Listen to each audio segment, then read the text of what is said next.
Welcome to Help, I'm a Parent, Christian Parenting in the Real World. We're so happy that you have invited us to enter into your home, your church, or wherever you may be gathered today. Perhaps you're viewing this alone, or as a couple, or with a small group of friends, or maybe even a large church group, or maybe you're even watching this online.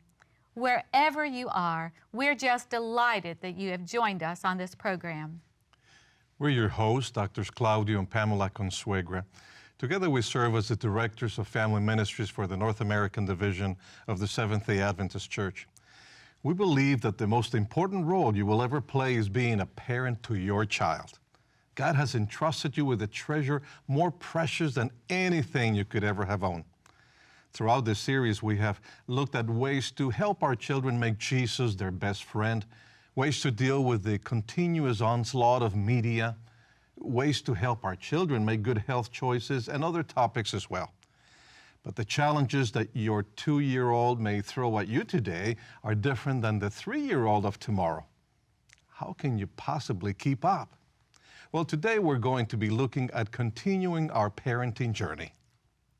Someone once said that a child is more like a movie than a photograph. In other words, the picture's always changing. You think you know them, and then they change. You see them grow taller. You see them do new things. As parents of 2 daughters, we can tell you that there are times when we thought we had this parenting thing all figured out. We thought we'd conquered the challenges of parenting, but we celebrated too quickly. And we soon realized the reality of parenting, that there is always tomorrow. The challenges change as the children grow and mature. No matter how old your child is, you are still their parent. Every question needs an answer. So where can you turn? How do you know if you need professional help? Who can you trust to partner with you on your parenting journey? Are there any connections and partnerships that you can form to strengthen your role as a parent? Lots of people want to give you parenting advice. Other parents, grandparents, teachers, doctors, and even strangers on the street all have suggestions. They will share ideas about everything from hiccups to toilet training. Some people are gentle with advice, while other people are very pushy. Some advice may be good, and some not so good. So where is there help that I can count on? Throughout this entire series, you've never heard us say, even once, that parenting was easy. Rewarding? Yes. But easy? No. In fact, parenting really is hard work. Nothing you ever do in your lifetime will demand as much time and effort. Working together as partners with someone else, however, can make the task easier. We want to thank you once again for being with us on today's program, but we invite you to stay with us as we talk about who we can go to partner with on our parenting journey.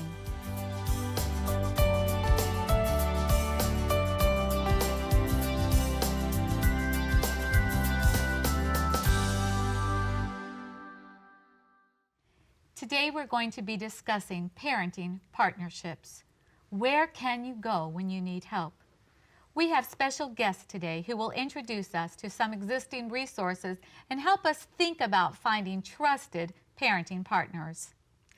Our guests for today are Edwina Neely and Carol Ann De Leon. Edwina holds a master's degree in speech pathology and is a certified teacher. Edwina believes that God has called her to nurture the souls and minds of God's most precious gifts, our children. She's been blessed with 4 children and 2 grandchildren, but having served as a classroom teacher for the past 37 years, I think perhaps she would tell you that she actually has been blessed with many, many children. Edwina developed a parent-teacher partnership that provides monthly meetings for parents. In addition, we have Carol Ann De Leon. She's a registered nurse and holds a master's degree in marriage and family therapy.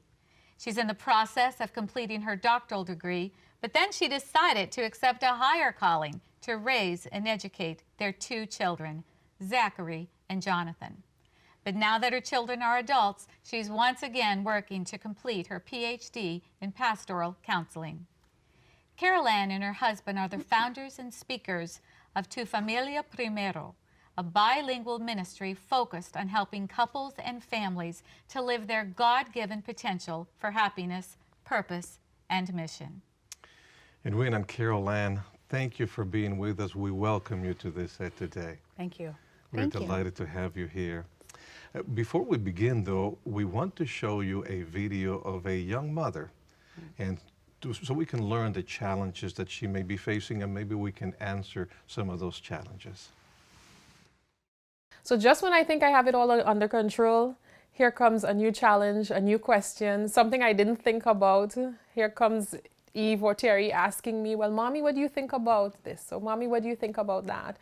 And now that I have learned how to be a good parent when it comes to social media and healthy living and being a responsible steward and singing and teaching them songs and helping to teach them how to get along better, what do I do now when they're no longer questions that a 5-year-old and an 8-year-old would ask, but they're questions that a 15-year-old and a 13-year-old would have and want to know?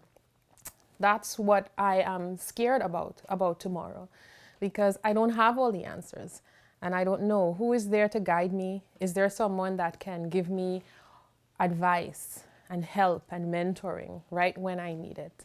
Just like I feel like my mom had with my grandmother, or with my aunts and my neighbors and my friends. So at the end of the day, what I want to know is, how do I know I'm being a good parent? Because really and truly, I could sing to them, play with them, read Bible stories to them. But if I haven't instilled in them what they need to be young adults and to be adults, or to even be children, how do I know I've gotten it right? How do I know that they're ready to face all of life's circumstances? How do I know I'm being a good mom?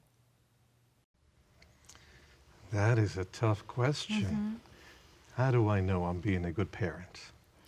Well, I think first of all, we're talking about partners, and we have to remember to partner with God. That's the best partnership at all. That's it, because see, God is with us all the time. He never leaves us, and He's given us these children that are gifts. Right. We have to remember them. Remember that they are gifts from God, and then He has gifted them. So He's there, right there. He's already put in them what He wants them to be. So really, Edwina, what we're doing, we are co-parenting Yes. with God. That's it. I mean, that's an awesome We're thought, called to be think that the best partner we could have is God. That's right. And to enter into a relationship of being co-parent with Him. With Him. Yes. That's right. But at the same time, some people would say, well, I believe in God, but I need someone with flesh. Who are our parents then in this parenting adventure? That's a really good question, and I think that for those of us that have our parents nearby, parents are a wonderful resource and are Yes. wonderful partners. Yes. But the reality of our culture is that children and parents oftentimes live very far away from each other. And that's where I think that it's such a blessing to have church communities where we can have surrogate grandparents for our kids. There are so many people in our congregations that have their grandchildren very far away from them and are so happy and willing to come in and become grandmas and grandpas for our children because their own are so far away. Right. What about And the these school? grandparents too can be support in the way of taking the child and giving mom a break. Yes. Right. You know, my yes. husband would take our grandbaby to work with him once a week. And mom Wow, had a break, cool. and he works at a senior facility. So this baby has learned to love elderly people Sure. and to see how he can bring joy to them. Yeah. Wow. So even if our own, the grandparents do not Yes. live close, Yes. we can still find a partner in those those lovely senior people, Seniors. whether in the church, in the community, or like you just mentioned, even in a nursing care facility. It still provides our little children opportunities to interact with those With older senior adults. senior adults. That's right. Of course, Joey also had a very important question. When I need help, you know, it's not just partnering now, but when I feel like I need help, Who do I go to? And how do we know that we're going to the right person? Now, you're a counselor, a marriage and family counselor. What would be your advice to Joy? There are certainly situations that warrant reaching out for a professional help. And I think that's sometimes difficult for parents. It kind of sometimes admits maybe we haven't done something right, and so we will hesitate to seek that outside help. And yet, if parents would not take it maybe as personally and would realize, you know, these are wonderful children God has given me. There may be something within me that's requiring me to seek professional help as a mother. If I'm depressed, if I'm experiencing anxiety, if I'm experiencing anything that is robbing my ability to be there in the moment and present for my children, it means I need to reach out. And Christian counselors are all throughout America. I know that you too have helped, really contributed to the list of resources. So there is an NAD, Family Ministries resource of different places where people can reach out. And we always recommend Christian counseling. There is a big difference between going to a secular counselor and going to a Christian counselor. It's really important to have someone that's Bible-based and that will support your biblical principles. But there are lots of situations that will require us reaching out to a professional. So let's go over that list again. Yes. The list that tells me, or some of the signs that may tell me, you know what, maybe this isn't a situation where I can talk to my mother about or a church member. For these situations, these are signs that I may need to seek professional help. What are they again? So seeking professional help for me and or For the parent. For the parent. So the signs would be this: depressions, and signs of depressions would be changes in my sleep patterns. I'm oversleeping or not being. I have insomnia. Changes in eating patterns. I haven't lost my appetite, or I'm completely overeating and compensating for my stress by overeating. Any kind of anxieties that are really nervousness. I'm screaming at my kids in ways that I know is hurting them, but when I'm feeling out of control and I'm acting and behaving as a parent in ways that I know are hurting my children, but I seem to be out of control, any of these circumstances would warrant a visit with a marriage and family. And you really can't talk about those things to mom or dad or a brother or sister. You really need someone that has the training to help you with that. Yes, and that will have an unbiased opinion too, that will be able to reflect back to you without having that connection of your mother may say, oh, I was just that way, don't worry about it. Well, no, you don't need to hear that. And I also like how you kept the focus on seek biblical-based counseling. Yes. You know, it's not just going to any professional counselor out there, but really seek a godly counselor. Yes, Pam. A counselor who believes in the scriptural principles and relying on God. Absolutely, Pam, and that will support you in your values and biblical beliefs as well. So you need that support. I wanted to ask Edwina, because you've been a teacher for so many years, how does that relate as a teacher to parents who are in need? Can you identify them as a teacher, and what help can they get from a teacher or from a school? Right. Yes, I'm always telling the parents that I believe parents and teachers are partners. You are putting your child in my care for many hours in the day. And the teacher has insights that they can share with you about your child, how they learn, the temperament, how give strategies to you on how you can teach them at home, help them with homework. So it's so many things that the teacher can do for you. Yeah, don't try as to you do partner. it alone. Yes. Get into a team effort with the teacher. come You know, to it's the interesting that you mentioned the teacher can help the parent teach their children at home. And I have found that when parents partner with me, the children are more successful in school.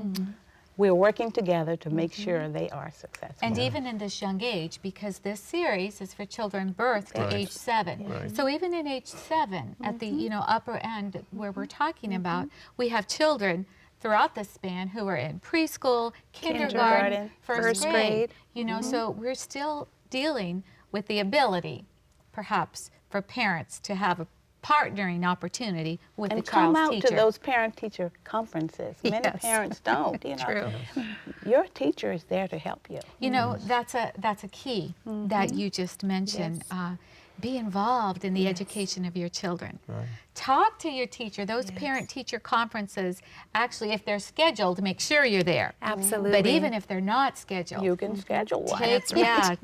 talk to your child's teacher. How can I partner with you as my child's teacher? And by doing that kind of partnering, Pam, it's interesting. Kids know when teachers are in communication with their parents. Yes, they do. They know it. They know that education is really valuable. If my mom or dad are getting involved in this, I better get to work and take this seriously. So they feel that support, and they're going to perform better when they know that teachers and parents are Using working. the same language at home as in school. Exactly. And maybe there are issues or challenges the parent is facing at home.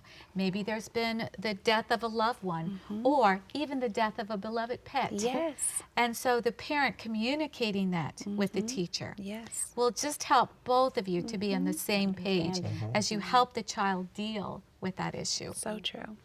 Early in the life of a child, some mothers anyways experience depression, Yes. the postpartum blues, those kinds of Yes. things.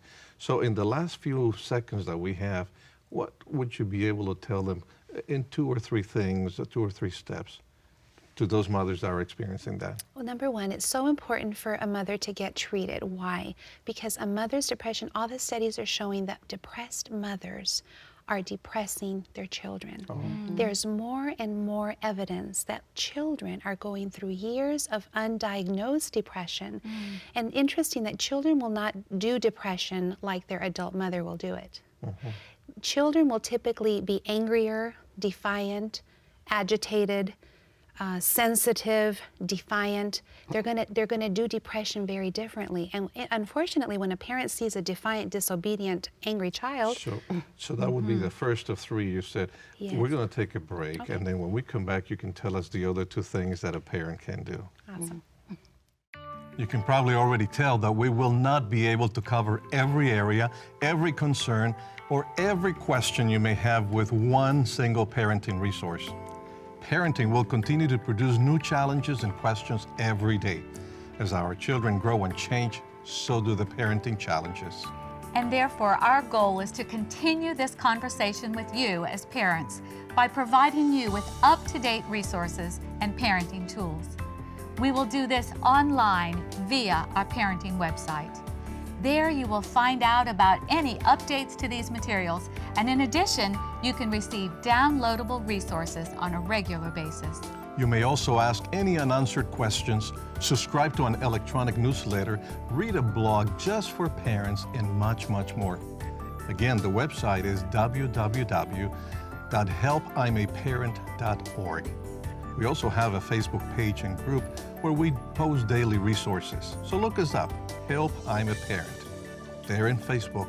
And remember also to share the daily posts with friends in your social network as well. It's our desire that this resource will assist you in your God-given role as a parent, using principles that are firmly grounded in His Word. And now let's get back to the conversation with our guests on today's program as we continue this journey of exploring our role as parents that God gave us.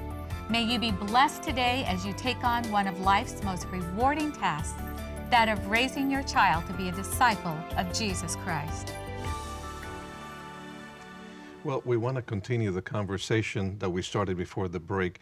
And Carol Ann, you were saying that for mothers that have postpartum blues, you recommend 3 things. First, that they get treated. Right, and part of that treatment will oftentimes include being put on medication, and Okay. that's something that a lot of Christian mothers tend to resist. So they would have to go to a doctor when you say be treated, Yes. at least to a doctor. Yes, typically they will go. They'll be seeing their obstetrician postpartum, Right. and they'll be able to tell. And a good obstetrician will actually ask questions like, "Are you feeling blue?"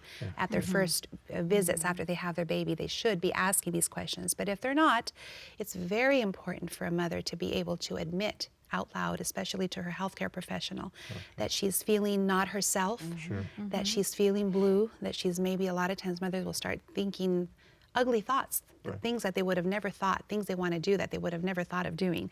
And so these are warning signs. What would be number 2? Number 2, they need to be sure that during the period of postpartum depression, that if possible, there's someone with them.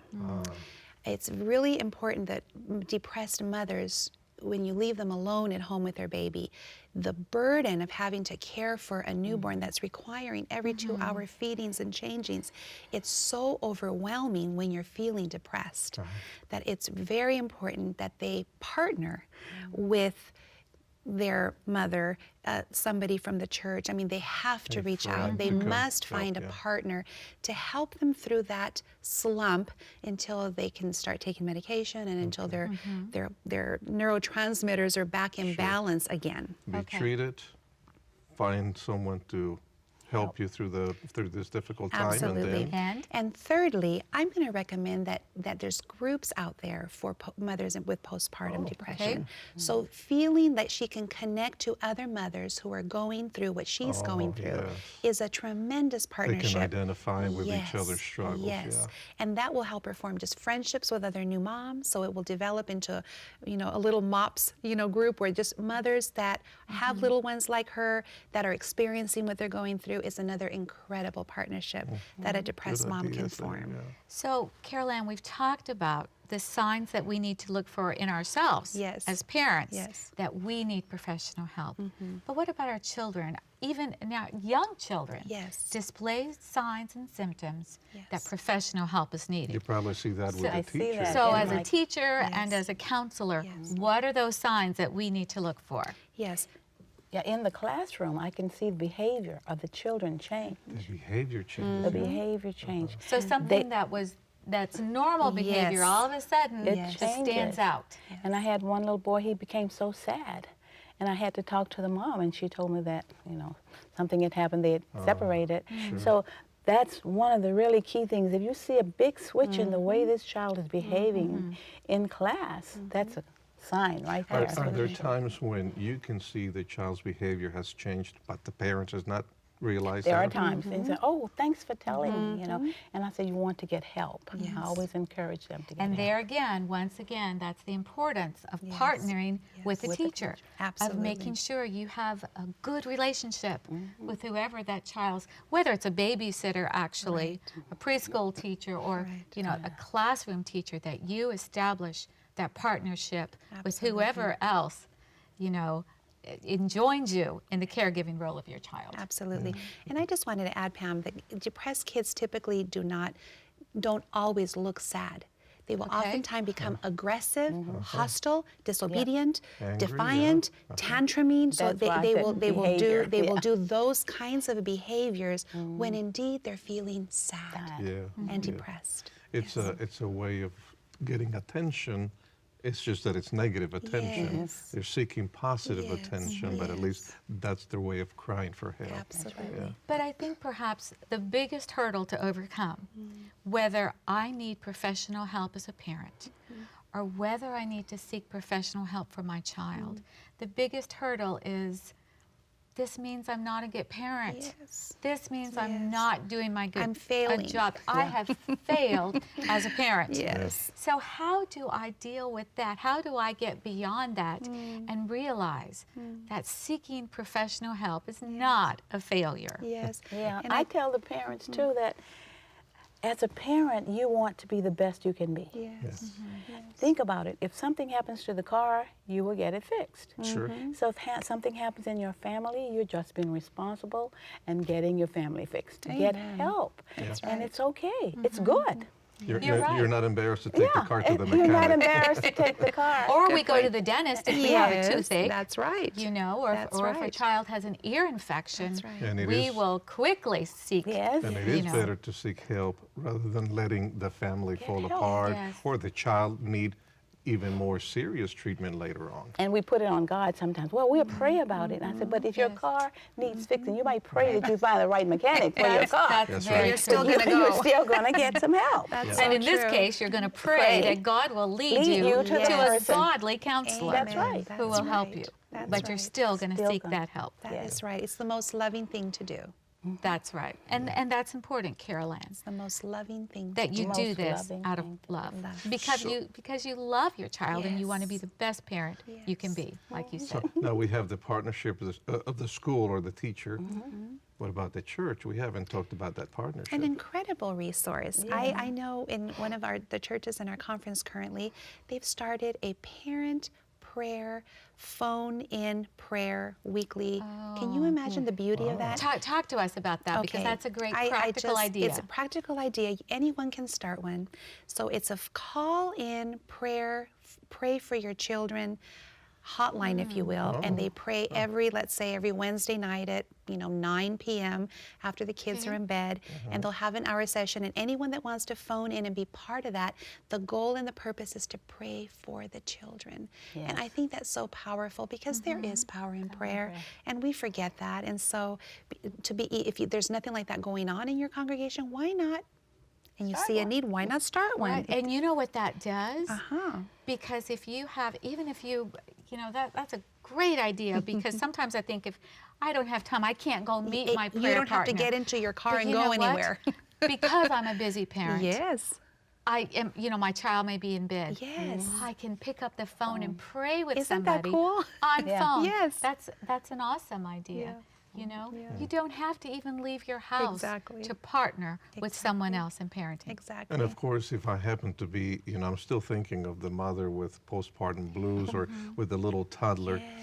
Don't wait until someone approaches you. Go to the pastor or maybe go to one of the ladies in the church, a deaconess or one of the leaders in the Family church. ministries director of the church. Family ministers, directors. Yeah. So seek help. Don't just wait till Be the proactive. Yes. Those are great ideas. Just in a minute or so that we have left, is partnership with God important? Oh, definitely. That's The what most I started important, off with. the most important partnership. And I think with that if we God. have that partnership, He will give us the wisdom to be able to know where else to form our partnerships. That's right. The most important. That's right. So when we partner with him, the Yes. other partnerships will Fall Fall fall into place. place. That's right. Listen, thank you so much for being with us today. We look forward to hearing more about the work that you do as a teacher, the work that you do with counseling, especially with parents. And we want to thank you for joining us as we explored some of the challenges of parenting today. We invite you to visit our parenting website, helpimaparent.org. There you will find many additional resources and materials. And when you feel like screaming out, "Help, I'm a parent," claim God's promise. Do not fear, for I am with you. Do not be dismayed, for I am your God. I will strengthen you and help you. I will uphold you with my righteous right hand. Regardless of the challenges of parenting, God is with you. You're not alone. Reach out, claim His promises, and take His hand and journey together with Him.